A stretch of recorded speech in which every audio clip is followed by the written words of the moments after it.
Season 1, Episode 4, Jeannie and the Marriage Caper.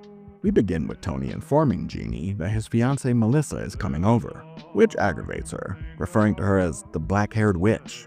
I also have to note here, I said back in my review of the pilot episode that Melissa never returns again. Apparently I was wrong about that. I somehow completely forgot about this particular episode.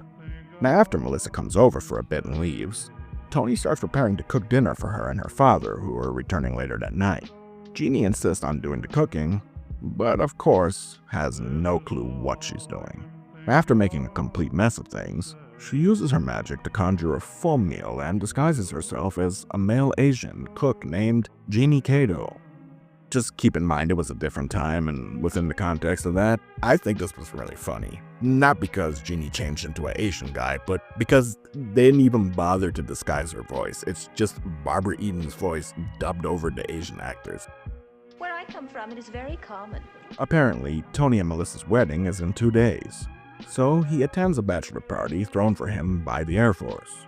While there, Jeannie disguises herself as a guest, and they meet an old childhood friend of Melissa's named Grover. He tells Tony all the stories of when he and Melissa grew up together as children.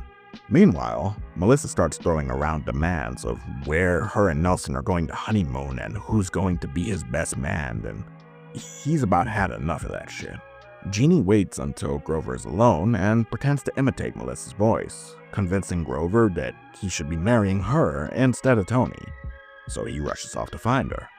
Once he does, they go to her father, the general, and inform him that they're getting married. He asks what happened to Tony, and she tells him that Tony's just not the man that she became engaged to. The two head over to Nelson's, and right when Nelson is about to confront her about her controlling ways, she tells him the same thing that she told her father.